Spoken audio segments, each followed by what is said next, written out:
If you were my younger sibling, I would tell you that the people that you surround yourself with is a direct reflection of who you are and who you become. In this video, I'm going to talk a little bit about how changing the people that I surround myself with has changed my life and made me who I am today, and also how I've seen this translate onto people in my life and how they've changed as well. And so this concept is very, very simple. You are who you surround yourself with, and the environments that you put yourself in are the environments that you live in and how you kind of live and breathe and operate through the world. And so in my life, there's been a few examples where this has become absolutely true. And the thing that made me think about this is I was asked to speak at my high school for personal finance, career success, and other information about kind of being a young, successful adult and educating the youth in a money and finance class. And as I was speaking, I started to realize that some of the things that I was saying and the advice that I was giving to the younger students in the school was things that people had said to me throughout my life that I had kind of picked up over time. And the reason that I had the advice to give and some of the reasons for career success or personal finance success was because of a result of putting myself around people with those traits and those mindsets and that advice that ultimately shaped me to who I am today, that then gave them that advice. And so this kind of got me thinking about how really important this concept actually is. And so there's a few examples of this in my life where I've kind of seen this, where I've used,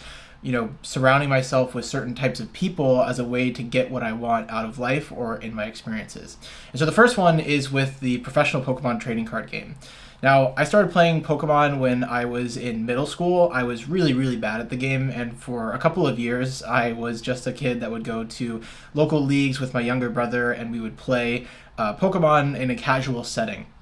But the first person that I met in kind of going to these Pokemon events had just gotten ninth at the World Championships, and him and his father had traveled around the country going to different tournaments and putting a ton of time into becoming one of the best Pokemon players in the game. And so right off the bat, I kind of got knowledge and learning from someone who was already incredibly knowledgeable about the game, and so that naturally made me better over time as I spent more time with him. But then taking that a step further, I noticed that some of the ways that the people at the top of the Pokemon trading card game operated is that they would surround themselves with other like-minded people who are also super motivated to succeed, win tournaments, make decks and other information that was kind of exclusive that people didn't get. And so what I started to do is find ways to surround myself with players that were better than me. And by kind of doing this over time, kind of being nice to them, being friends with them, asking them how they were doing during tournaments, eventually I was able to kind of get some knowledge from these people about the new hottest decks that they were testing, how to succeed in tournaments, tips and tricks about how you can better optimize your play over time. And as a result, I was one of the best Pokemon players in just a short amount of time, where some of the peers that I had at the time in terms of skill level, had been playing the game for over a decade, where I had only played Pokemon for 4 to 6 years by the time I got to their level of success. And I attribute that a lot to networking and being able to place myself around social circles that were significantly better than I was, and then finding ways to kind of contribute value in a way that was different than just being good at the game. And so another example of this too is getting into personal finance and corporate world with career success. And so when I moved out to Seattle to kind of start my career in personal finance, I wanted to learn as much as I could from the people that I was around. And because originally when I moved out to Seattle, my kind of journey with corporate finance was an internship. I was only going to have 2 to 3 months to kind of learn and soak in all of the information that I could while I was there. And when I went out there, I didn't know anything about corporate finance or how to have a career or conversations about career or anything like that. And so I took a very open mindset to kind of befriend and build relationships with people that I thought were much, much, much smarter than me. And so by having scheduled one-on-ones and talking to people that work in finance that have decades of experience in finance, over time I started to pick up information about how they do their job, what terminology means. I would be in meetings and I would be listening to what people are saying. And now, fast forward a couple of years, I'm the person that I was interacting with at the time when in terms of like who I was talking to and the advice that I was getting. And so terminology like creating a bottoms up forecast or a tops down forecast, I didn't know what any of that meant at the time. And kind of through sitting in meetings and talking to people, asking questions and kind of surrounding myself with other people in that world, now I'm a part of that world by just kind of soaking up that information and absorbing it. And so these two examples are pretty interesting in terms of like by actively putting myself in situations to kind of learn from people that are doing what I wanted to do or have skill sets that I found unique or interesting, just by osmosis, I developed those skill sets and traits myself. But these things come with a bit of a consequence with them, and our time as humans is limited, and so by doing some of these things, you're not always able to spend all the time you want with your friends that aren't in these social settings, or depending on how passionate you are, how really invested you are in getting the outcome that you're looking for. Sometimes you have to make sacrifices in terms of who you talk to and the kind of people that you surround yourself with, because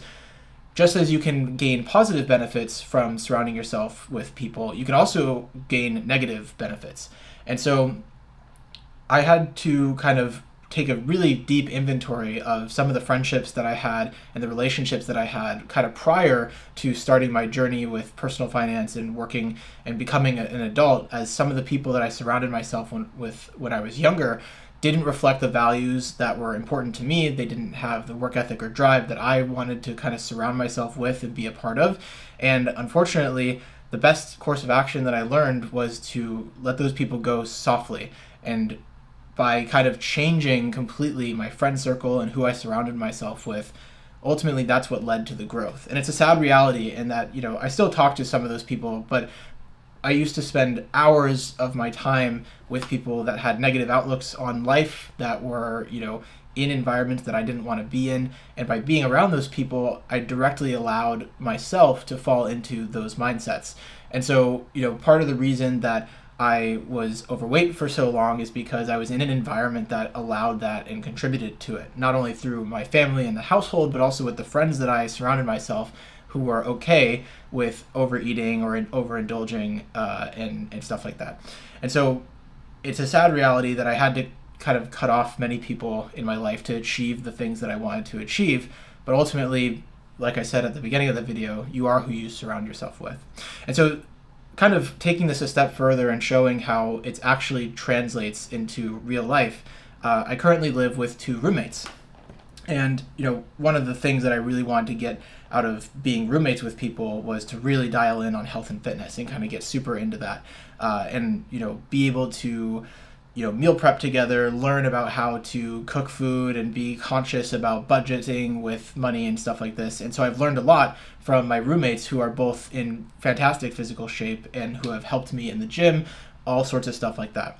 But what was really, really interesting is, even though I benefited personally by surrounding myself with people who are also trying to, get healthy and have career success and whatnot, one of my roommates, my roommate Ian, moved down from Rhode Island to live with us. And Ian is kind of at a pivotal moment in his life where he's trying to figure out his next steps in terms of what he wants to do with his career, what he wants to do after college, and all of this stuff. And coming down here has kind of changed him, because he has surrounded himself with me and my other roommate. And so we all kind of hold each other accountable to the goals that we have and the things that we want to achieve. And so watching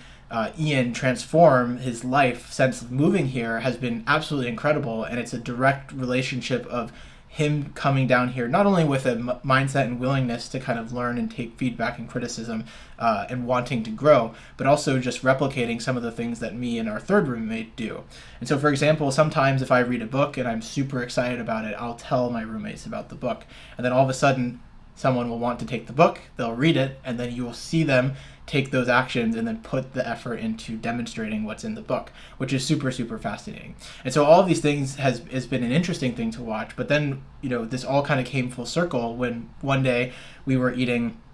breakfast right after one of our roommates had went up to a girl at the gym, finally got the confidence to ask this girl out and make conversation, which is something that had kind of been building up over time. And so he goes and does this. The adrenaline is high, we're all super excited for him, and when we're eating breakfast, he turns to me and he says, "Hey Will, I just wanted to say, I really appreciate you kind of helping me with all sorts of stuff and really pushing me to achieve my goals, and just being around you and our third roommate and putting me in this environment has completely changed how I think about my career and my life and all of this stuff." And so that was a super fulfilling moment for me, in that it was kind of oh wow, I didn't realize how this impacts other people just by surrounding yourself with the people that you want to become with. Of course, I've had it in my life personally, but this was the first time that someone had kind of said that to me. And as I was speaking to these high school students about personal finance and whatnot, as they would ask me questions about how they could take the information that I was providing them and then incorporate it into their life, it was kind of a similar story where it felt kind of strange to have people asking for my opinion about personal finance, something that just 5 years ago I couldn't tell you the difference between a savings and a checking account and a high yield savings account, and what is a stock versus a bond and all of this stuff. And so it's a really full circle moment where I've actively tried to put myself into social situations and environments that make me grow the most. And because of that, when people, interact with me, depending on what it is they're trying to kind of take away from that, it also translates to them. And so this is one of the things that I think is an absolute cheat code in terms of kind of getting to where you want to be in life, whether that's with health and fitness or career success or personal finance or stuff, is surrounding yourself with people that can educate you and teach you about the things that you want to kind of be involved in. As network effects really do have a lot of power. People can connect you with other people, and ultimately you are who you surround yourself with, and you are a reflection of the environment that you put yourself into. So that's it for this video. I hope you guys all enjoyed, and I will see you all in the next video. See you guys.